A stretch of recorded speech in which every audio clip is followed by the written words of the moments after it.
বাগেরহাট জেলার চুলকাঠি প্রেস ক্লাবে খান গুলজার আলীর বিরুদ্ধে মিথ্যা মামলার প্রতিবাদে সংবাদ সম্মেলন অনুষ্ঠিত হয়েছে।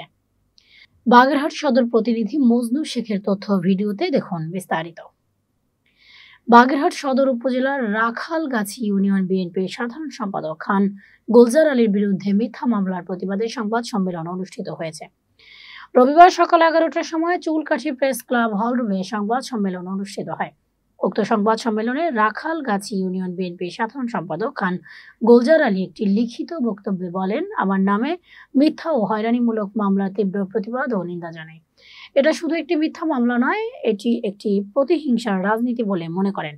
তিনি আরো বলেন, রাখালগাছি ইউনিয়ন বিএনপি দ্বিবার্ষিক সম্মেলন গত শনিবার 10 মে অনুষ্ঠিত হয়। সাধারণ সম্পাদক পদে ভোটারদের ভোটে আমি সর্বোচ্চ ভোট পেয়ে নির্বাচিত হই। আমার প্রতিদ্বন্দ্বী হাওলাদার কামরুল ইসলাম রোমান হেরে যাওয়ায় তার দলবল ও সমর্থকরা রাখালগাছি বাজারে রাত আনুমানিক 8টার সময় আমি এবং আমার কর্মী ও সমর্থকদের উপর দেশীয় অস্ত্রশস্ত্র নিয়ে অতর্কিত হামলা চালায়। এই হামলায় আমি সহ 10 থেকে 12 জন মারাত্মকভাবে জখম হই। আহতদের স্থানীয় লোকজন উদ্ধার করে বাগেরহাট সদর হাসপাতালে চিকিৎসার জন্য প্রেরণ করেন। এই ঘটনাকে কেন্দ্র করে হাওলাদার কামরুল ইসলাম রোমান এখন পর্যন্ত আমি সহ বিএনপির বিভিন্ন নেতাকর্মীকে জীবননাশের হুমকি দিয়ে যাচ্ছে। এই ঘটনায় আমার জীবনের নিরাপত্তার স্বার্থে আদালতের আইনের আশ্রয় নিতে বাধ্য হয়েছি। হাওলাদার কামরুল ইসলাম রোমান একজন মাদক ব্যবসায়ী, অস্ত্র বহনকারী ও তার অনুসারীদের দিয়ে বিভিন্ন প্রকার মিথ্যা হয়রানিমূলক মামলা দিয়েছে। আমি আরো জানতে চাই, শরীফুল ইসলাম গোরো একজন উচ্ছৃঙ্খল চাঁদাবাজ ব্যক্তি হয়। তার অপকর্ম আড়াল করার জন্য আমি সহ আরো 8 থেকে 10 জনের নামে একটি মিথ্যা ভিত্তিহীন চাঁদাবাজির মামলা দিয়েছে। এই শরীফুল ইসলাম গোরা এলাকায় বিভিন্ন ব্যক্তির কাছে চাঁদাবাজি করতে গেলে এলাকাবাসী তাকে হাতে নাতে আটক করে গণধোলাই দেয়।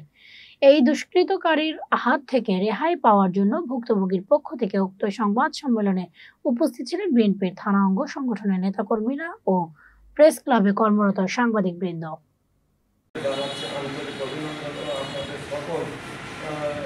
সকলের সঙ্গে সাক্ষাৎ ও কুশল বিনিময়ে আজকে এই আয়োজনে উদ্দেশ্য বিনিময়ের সাথে জানাইতেছি যে আমি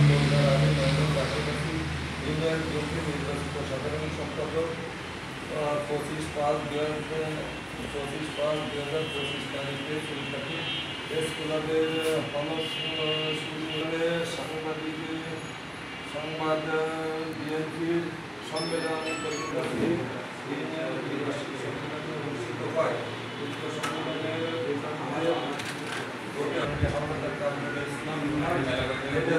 তার সমর্থনকারীদের বাজারে কাজ করার সময় আমি আমার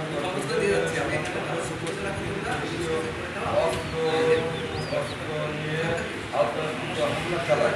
এই অতর্কিত হামলায় এই সহ যখন বাগেরহাট সদর হাসপাতালে চিকিৎসাতে ভর্তি করি, আমার মেডিকেল রিপোর্টে আমার কাছে আছে হাওলাদার কামরুল ইসলাম রোমান এখন পর্যন্ত আমি সহ বিভিন্ন নেতৃত্বকে বিভিন্ন স্থানে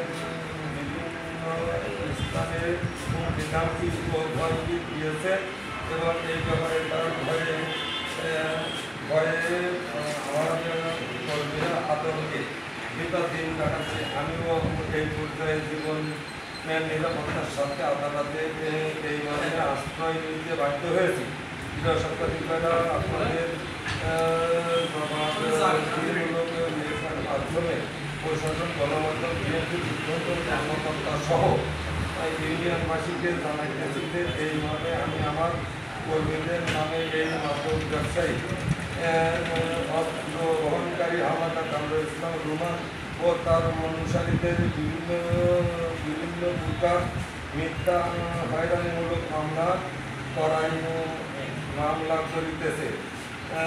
সম্মানিত গণমাধ্যম কর্মী ভাইকে আমি আমার আরও জানাইতেছি যে শরীফুল ইসলাম চাঁদাবাজ ব্যক্তি আমি সহ আরও চাঁদাবাজি মামলা করে নিয়েছে এবং এই মর্মে উপস্থিত হয়েছেন আমার 7 নম্বর ওয়ার্ড সভাপতি, তারে ভয় ভীতি দিয়ে তার দোকান বন্ধ করতে চেয়েছে, এই মর্মে উনি উপস্থিত আছে। আমার 8 নম্বর ওয়ার্ড বিএনপির সভাপতি শেখ আলমগীর হোসেন, তারে মারধর করেছে এবং আমার বাড়িঘর দরজা ভেঙে ফেলানো হয়েছে নির্বাচনের পরের দিন। প্লাস আমার ফোনে বহুত আমার ভাই বিরাদারকে ফোনে হুমকি দিতেছে, রক কেটে ফেলাবে, শির কেটে ফেলাবে এবং অস্ত্র দিয়ে আঘাত করবে এবং ঘুম করে ফেলাবে, এই ধরনের বক্তৃতা দিয়ে আমার লোকজন ঘর থেকে